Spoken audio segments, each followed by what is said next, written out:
रहस्यमय समुद्री साम्राज्य।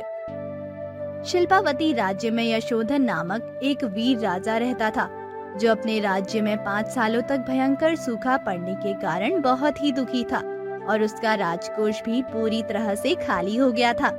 एक दिन वो अपने दास चंपक से बोला, देख रहे हो चंपक, वर्षों की मेहनत और शिल्पावती का वैभव इस तरह खत्म हो जाएगा, मैंने कभी सपने में भी नहीं सोचा था। प्रजा मुझ पर निर्भर है, लेकिन राजकोष खाली है और हमारे पास ना कोई व्यापार है, ना कोई नया संसाधन। अब तो ये होना ही था महाराज। ये राज्य में कोई कल कारखाना तो है ना ही, सारी प्रजा खेती पर निर्भर है।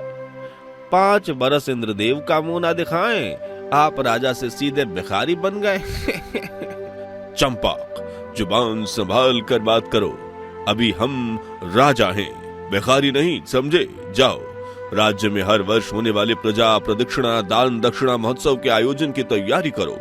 यहाँ बक कर मेरा सर मत खाओ। लेकिन महाराज, ई महोत्सव में तो आपको राज्य के हर परिवार को 1-1 स्वर्ण मुद्राएं दान में देनी पड़ती हैं। इतनी स्वर्ण मुद्राएं आप लोग लाएंगे कहां से? यहाँ तो खाने के भी लाले पड़े हैं और आप राजा से सीधे मेरा मतलब भीष्म पितामह की तरह असहाय बन गए हैं। उसकी चिंता तुम मत करो और केवल अपने काम पर ध्यान दो, समझे? खाली दिमाग वाले खलिहर व्यक्ति। राजा रात भर इसी चिंता में जागता रहता है कि वो इस महोत्सव के लिए धन कहाँ से लाए। तभी उसकी पत्नी रानी देवयानी बोलती है, क्या बात है महाराज, आप अभी तक सोई नहीं? आइए सो जाइए, अभी तक तो ये गद्देदार पलंग हमारे भाग्य में लिखा है ना जाने कब ये हमसे छीन जाए। मुझे आपसे प्रजा प्रदक्षिणा दान दक्षिणा महोत्सव के सिलसिले में कुछ जरूरी बात करनी है रानी साहिबा। क्या? वो मैं ये कह रहा था कि आपके पास अभी जितने भी सोने के गहने हैं, क्या वो मुझे दे सकती हैं? मैं उसे गलाकर उसकी स्वर्ण मुद्राएं बनाऊंगा और उसे प्रजा में बांट हमारे राज्य के इस पारंपरिक त्योहार का निर्वहन करूंगा। तभी रानी देवयानी जोर से चीखती हुई बोली, क्या आपका दिमाग तो नहीं खराब हो गया है महाराज? पहले आपने महल के पर्दे बेचे, मेज कुर्सी बेची, अपनी तलवार बेची, राजसी कपड़े बेचे, राजमुकुट बेचे। जब उससे भी जी न भरा तो मेरे पुश्तैनी गहनों पर आग गड़ा ली। मेरे गहने? ये मत भूलिए रानी साहिबा, ये गहने मैंने ही आपको दिए थे, इसलिए इसका असली मालिक मैं ही हूँ। वह तो मेरी शराफत थी कि मैंने आपसे पूछ लिया। मेरी जगह कोई और होता तो उसे लेकर ठिकाने भी लगा देता और आपको भनक तक नहीं लगती। लेकिन रानी राजा की एक नहीं सुनती और अपने सारे गहने एक तिजोरी में डालकर उस पर ताला लगा देती है। राजा भी हार नहीं मानता और वो सारे गहने चुराने के उद्देश्य से एक रात चुपके से रानी की तिजोरी के पास जाता है। देखो तो इस स्वार्थन को, मुझे मेरे ही दिए हुए गहने नहीं लेने दे रही है और ऊपर से अकड़ दिखा रही है। अभी इसकी सारी अकड़ निकालता हूँ। राजा रानी के सारे गहने चुरा कर रफू चक्कर हो जाता है और उससे ढेर सारी स्वर्ण मुद्राएं बना प्रजा प्रदक्षिणा दान दक्षिणा महोत्सव का अच्छे से निर्वहन करता है। क्या बात है महाराज, इस स्वर्ण मुद्रा पाकर तो सारे प्रजावासी आपकी खूब बड़ाई कर रहे हैं। कह रहे हैं कि हमारे महाराज कितने महान हैं, जो इस अकाल के समय में भी हमारे खाली घर को भी भर रहे हैं। प्रजावासियों का तो खाली घर भर गया चंपक, लेकिन यह सब किसी के भरी तिजोरी को खाली करके प्राप्त हुआ है। मैं तो भगवान से यही प्रार्थना करता हूँ कि उसे इसके बारे में पता न चले, नहीं तो राज्य की तरह मेरे जीवन में भी अकाल आ जाएगा। तभी रानी देवयानी गुस्से से आग बबूला हो उसके पास आती है। महाराज, आपकी हिम्मत कैसे हुई मेरे गहने चुराने की? मैंने आपको मना किया था ना, फिर भी। अरे जरा धीरे बोलिए रानी साहिबा, क्यों सारे प्रजा के सामने मेरा पानी उतार रही हैं? आपका पानी उतरे या दाना, मुझे उससे कोई मतलब नहीं। मुझे मेरे सारे गहने चाहिए, मतलब चाहिए चाहिए चाहिए चाहिए। सारी प्रजा के सामने अपनी बेइज्जती होते देख राजा को बहुत गुस्सा आता है और वो चीखते हुए बोलता है, ठीक है, अगर यही बात है तो जाइए। मैं आपको वचन देता हूँ कि 1 महीने के अंदर आपको इतना सोना ला कर दूंगा जिसके बारे में आपने सपने में भी नहीं सोचा होगा, चाहे उसके लिए मुझे खुद को बेचना ही क्यों ना पड़े। बस हो गई खुश, पड़ गई कलेजे को ठंड। उस दिन के बाद से राजा यशोधन दिन रात इसी चिंता में डूबा रहता है कि वो अपने राजकोष को कैसे भरे और रानी देवयानी को दिए हुए वचन कैसे पूरा करे। इसी दुख, चिंता और अवसाद के कारण उसकी तबीयत दिनों दिन खराब होती गई और एक दिन वो बेहोश होकर गिर पड़ा, जिसे देखने उसका कुल पुरोहित आता है। महाराज, आपने ये हालत क्यों बना रखी है? आपने 2 दिन से भोजन भी नहीं किया। राजधर्म निभाने के लिए सबसे पहले आपका स्वस्थ होना आवश्यक है। स्वास्थ्य का क्या करो पुरोहित जी? राजकोष खाली है, शिल्पावती का भविष्य अंधकारमय है। प्रजा को क्या जवाब दूंगा? रानी साहिबा के गहने कैसे बनवाऊंगा? मेरे पास कोई समाधान नहीं है। चंपक सही कहता था, मैं एक राजा नहीं बल्कि एक भिखारी हूं। महाराज, आप कृपया परेशान ना हो। दुनिया में हर समस्या समाधान के साथ ही जन्म लेती है। हमारे शास्त्रों में एक रहस्य छिपा है। क्या आपने सुवर्ण प्रदेश के रहस्यमय चतुर्भुज के बारे में सुना है? सुवर्ण प्रदेश वही स्थान जो समुद्र के नीचे कहीं स्थित है, लेकिन वह मात्र एक काल्पनिक कहानी है पुरोहित जी, सत्य नहीं। अधिकतर कहानियां हकीकत पर आधारित होती हैं महाराज, भले ही वह काल्पनिक ही क्यों ना हो। यह स्थान समुद्र की गहराइयों में छिपा है। कहते हैं कि वहां इतना सोना है कि पूरे राज्य में संपन्नता लौटाई जा सकती है, लेकिन वहां तक पहुंचना आसान नहीं है। अगर यह सच है तो मैं किसी भी जोखिम के लिए तैयार हूं पुरोहित जी। मेरे राज्य के भविष्य के लिए मैं इस यात्रा पर जाऊंगा, चाहे मेरे प्राण ही क्यों ना चले जाएं। चंपक, तुम नाव तैयार करो। कौन सा नाव? कैसा नाव महाराज? याद नहीं, आपने पिछले महीने ही महल के राशन पानी का जुगाड़ करने के लिए अपना सब नाव पड़ोसी राज्य के भंगार वाले को बेच दिया था। ये सुन राजा बहुत दुखी होता है और रुहासा सा मुंह बनाकर बैठ जाता है। तभी कुल पुरोहित उसे दिलासा देते हुए बोलता है, अरे आप चिंतित ना हो फिर से महाराज। जहां चाह वहां राह। मैं कुछ पेड़ों की लकड़ियों को काटकर नाव बना देता हूँ। आप बस चलने की तैयारी कीजिए। जल्द ही एक लकड़ी की नाव बनाकर तैयार हो जाती है, जिस पर कुल पुरोहित राजा यशोधन और चंपक के साथ बैठ जाता है। ए चंपक, जरा जल्दी जल्दी चप्पू चला। हमारे पास बस 3 दिनों का ही राशन पानी है। यहाँ भी मैं अपनी शादी की अंगूठी बेचकर इंतजाम करके लाया हूँ। चला तो रहे हैं महाराज, अब का आप ही बच्चे की जान लेंगे।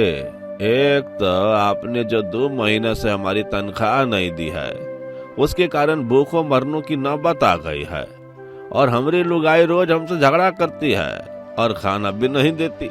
शरीर, मन और आत्मा सब हमारी कमजोर हो गई है। तुझे हर बात का जवाब देना जरूरी है क्या?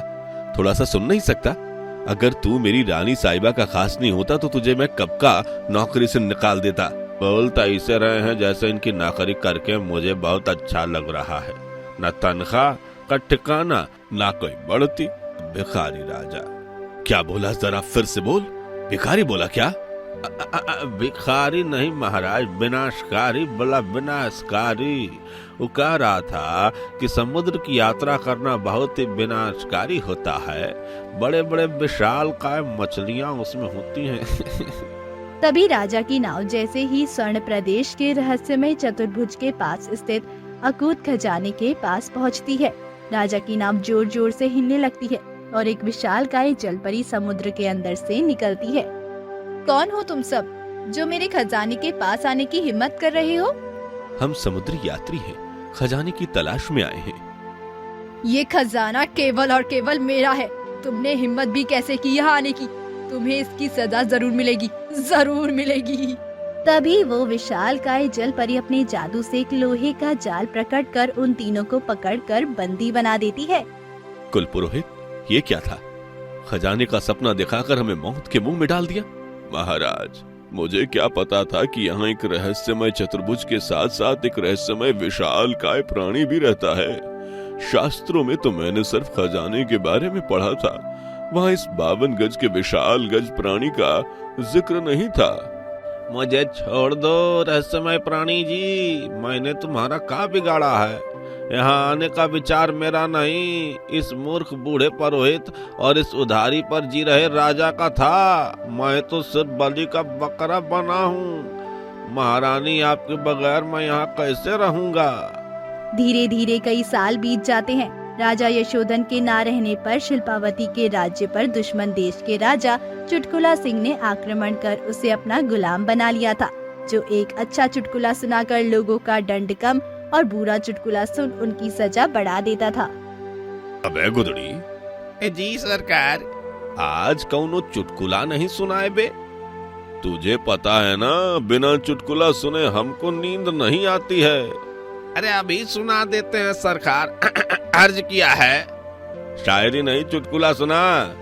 चल, इसी जुर्म में तेरे 2 दिन की तनख्वाह गई। ऐसा मत करिए महाराज, पहले ही 2-2 दिन कर करके आप मेरी 20 दिन की तनख्वाह काट चुके हैं।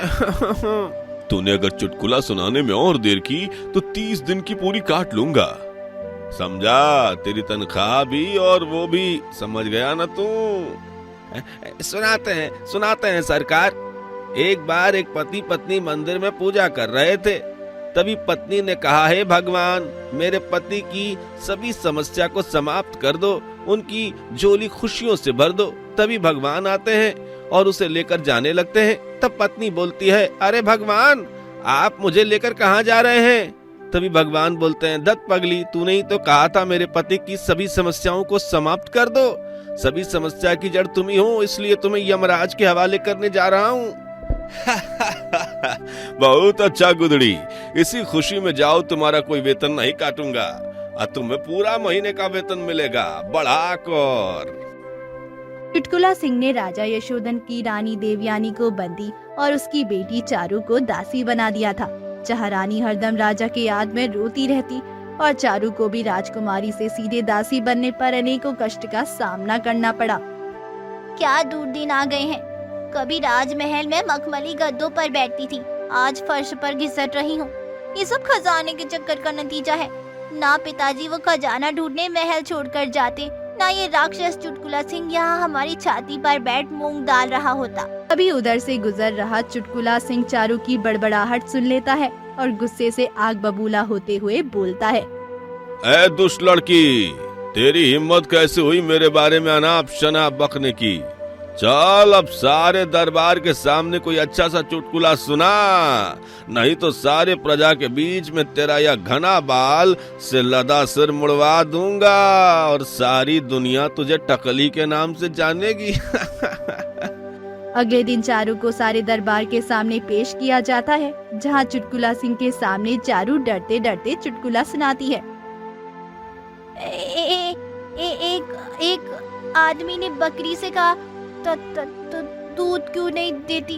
उस पर बकरी बोली, क्योंकि मैं गुस्से में हूँ, समझे, और गुस्से में कोई दूध तो क्या, अपना सामान तक नहीं देता। चारू के इस खराब चुटकुले को सुन चुटकुला सिंह बहुत क्रोधित होता है और सारी प्रजा के सामने उसको टकली करने की सजा सुनाता है, जिसे सुन रानी देवयानी गुस्से से आग बबूला हो जाती है। तुम्हें तुम्हारे इस अत्याचार का दंड अवश्य मिलेगा चुटकुला सिंह। मेरे महाराज एक दिन जरूर लौटेंगे। याद रखना, महाभारत भी एक स्त्री के बाल खींचने के कारण हुआ था। ओ रानी साहिबा, यहाँ केवल मेरे चुटकुले चलते हैं, महाभारत नहीं, समझी? वैसे भी तुम्हारा राजा तो सालों पहले ही समुद्र में डूबकर 1 साल की जगह हमेशा के लिए अज्ञातवास पा चुका है। वो भला का लौटेगा? दूसरी ओर कुल पुरोहित के ना रहने पर उसके परिवार के ऊपर गरीबी का पहाड़ टूट पड़ा और उसकी पत्नी को मजदूरी करनी पड़ती है। अपनी माँ को मजदूरी करते देख कुल पुरोहित के बेटे भास्कर को बहुत दुख होता है और वो अपनी माँ की सहायता करने के लिए एक विशालकाय यंत्र मानव यानी कि रोबोट बनाता है, जो इंसानों की तरह ही बोल सकता था। शाबाश भास्कर, आखिरकार सालों की मेहनत के बाद तूने ये यंत्र मानव बनाने में सफलता हासिल कर ली। अब ये यंत्र मानव न सिर्फ माँ की मदद करेगा, बल्कि कोई भी काम मनुष्यों से ज्यादा अच्छी तरह से और तेजी से कर दिखाएगा। और इसका नाम होगा माबू। तभी भास्कर को पता चलता है कि उसकी बचपन की दोस्त चारू के बीच चौराहे पर सिर मुंडवाने की सजा मिली है। इसे सुन वह एक नाई का वेश बना चारू का सिर मूड़ने के बहाने चारू के पास जाता है और चुटकुला सिंह के आंखों में धूल झोंक चारू को लेकर रफू चक्कर हो जाता है। मेरी जान बचाने के लिए तुम्हारा बहुत बहुत धन्यवाद भास्कर। मुझे पूरा भरोसा था तुम मुझे बचाने जरूर आओगे। धन्यवाद मुझे नहीं, इस यंत्र मानव माबू को कहो चारू, क्योंकि नाई का वेश बनाकर तुम्हें वहाँ से उड़ाने की तरकीब इसी की थी। वैसे मुझे भी धन्यवाद कह सकती हो क्योंकि मैंने इसे बनाया है। तभी चारू और भास्कर यंत्र मानव माबू के साथ उसकी पीठ पर बैठकर हवा में उड़ते हुए अपने अपने पिता को खोजने समुद्री साम्राज्य की यात्रा पर निकल पड़ते हैं, जहां यंत्र मानव चारू को पसंद करने के कारण अपने जन्मदाता भास्कर की बात ना सुन केवल चारू की बात सुनता है। और बताइए राजकुमारी, और बताइए, आपको कैसा लड़का पसंद है, जो महाराज यशोधन की तरह बहादुर हो, वैसा जो चुटकुला सिंह की तरह चालाक हो, वैसा या फिर मेरी तरह बहादुर और चालाक दोनों? सच कहूँ कि मुझे तुम्हारे जैसा लड़का पसंद है माबू। तुम ये मत भूलो कि तुम्हें मैंने ही बनाया है। तुम मेरे रहते मेरी ही सामने मेरी पसंदीदा लड़की मेरा मतलब है मेरी सबसे अच्छी दोस्त से इस तरह की प्रेमी प्रेमिकाओं वाली बातें कैसे कर सकते हो? क्यों क्यों, कहाँ लिखा है, कहाँ लिखा है लड़की को केवल एक ही लड़का पसंद करता है? कहाँ लिखा है? भास्कर और माबू वहीं पर लड़ने झगड़ने लगते हैं कि तभी चारू चहकते हुए बोलती है, लड़ो मत भाई, वहाँ देखो स्वर्ण प्रदेश का रहस्यमय चतुर्भुज आ गया है, जहाँ पर वो अद्भुत खजाना गड़ा हुआ है। तभी एक जादुई औषधि जिसे खाकर कोई भी समुद्र के गहरे पानी के नीचे भी सांस ले सकता था, उसे खाकर वो दोनों समुद्र के गहराई में बसे स्वर्ण प्रदेश की यात्रा पर निकल पड़ते हैं, जहाँ स्वर्ण प्रदेश में रहने वाली अनेकों जलपरियां उन्हें अपना दुश्मन समझ उन पर आक्रमण कर देती हैं। कौन है ये दुष्ट? हमारे जल ग्रह के तो नहीं लगते, पकड़कर मार डालो इन्हें। लेकिन भास्कर और चारू जैसे तैसे वहाँ से बच निकलते हैं और चैन की सांस लेते हैं। हाश, अगर ये माबू हवा की रफ्तार से नहीं भागता तो उस खजाने के पास हमारी समाधि बनना तय था। तभी वो जलपरी गुस्से से नीली पीली हो वहाँ भी आ जाती है। सुनो जलपरी, हम यहाँ खजाना पाने नहीं बल्कि अपने पिता को ढूंढने आए हैं। अगर तुम्हें लगता है कि हम तुमसे वो खजाना छीन लेंगे तो तुम गलत हो। ये सुन जलपरी को उन पर थोड़ा विश्वास होता है और वो उन्हें बताती है कि हमारे इस जल ग्रह जिसे तुम लोग समुद्र कहते हो, इसे इंसानों ने कूड़ा कचरा फेंक बहुत गंदा कर दिया है। इसीलिए यहाँ की सभी जलपरियां इंसानों से बहुत नफरत करती हैं और अपनी दिव्य शक्तियों से एक चतुर्भुज बना दिया है ताकि कोई भी इंसान इसके अंदर ना आ सके। अच्छा, इसका मतलब तुमने ही मेरे पिता को बुरा इंसान समझ आज तक बंदी बनाया है? नहीं, तुम दोनों के पिता को मैंने नहीं बल्कि नैनी नामक एक विशालकाय दुष्ट जलपरी ने बंदी बनाया है, जो हमें वो खजाना नहीं देना चाहती थी। उसी ने उस रहस्यमय चतुर्भुज के खजाने पर कब्जा कर लिया है और हम सभी के परिवार वालों को भी अपना गुलाम बना लिया है। तभी उस विशालकाय दुष्ट जलपरी की नजर उन पर पड़ जाती है और वो भास्कर को पकड़ उसे बंदी बना लेती है। माबू, वहाँ खड़े खड़े देख क्या रहे हो? इस दुष्ट जलपरी की कैद से मुझे छुड़ाओ। मैं नहीं छुड़ाऊंगा, मैं नहीं छुड़ाऊंगा। अगर मैंने छुड़ा दिया तो तुम मेरी जगह चारू से शादी कर लोगे। अरे मूर्ख, ये मत भूल मैंने ही तुझे बनाया है। एक बार कहने पर मैं समझ गया, बार बार मुझे ये बताने की जरूरत नहीं, समझे महोदय? तभी वो विशालकाय जलपरी जैसे ही चारू को हानि पहुंचाती है, यंत्र मानव माबू गुस्से से आग बबूला हो उस जलपरी पर आक्रमण कर उसे मार देता है और खुद भी अत्यधिक घायल होने के कारण टूटकर बिखर जाता है। माबू मेरे भाई, तू मुझे इतनी जल्दी छोड़कर क्यों चले गए? अब मुझसे बहस कौन करेगा? उस दुष्ट जलपरी के मरने पर सभी अच्छी जलपरियां बहुत खुश होती है और उस रहस्यमय चतुर्भुज के अंदर रखा सारा खजाना भास्कर और चारू को दे देती है। तभी वो देखते हैं कि राजा और कुल पुरोहित भी जीवित है, जिसे दुष्ट जलपरी नैनी ने बंदी बनाया था। पिताजी, आप मुझे छोड़कर क्यों चले गए थे? जल्दी चलिए, राज्य पर चुटकुला सिंह नामक भारी संकट छाया हुआ है। भास्कर और चारू सभी के साथ खजाना लेकर वापस अपने राज्य लौटते हैं, जिसे देख रानी देवयानी बहुत खुश होती है। तभी राजा यशोधन चुटकुला सिंह को युद्ध में हरा उसे बंदी बना देता है और वापस से शीलपावती का राज्य बन जाता है। अब उसका राजकोष हमेशा भरा रहता है और धीरे धीरे राज्य में से अकाल भी समाप्त हो गया था।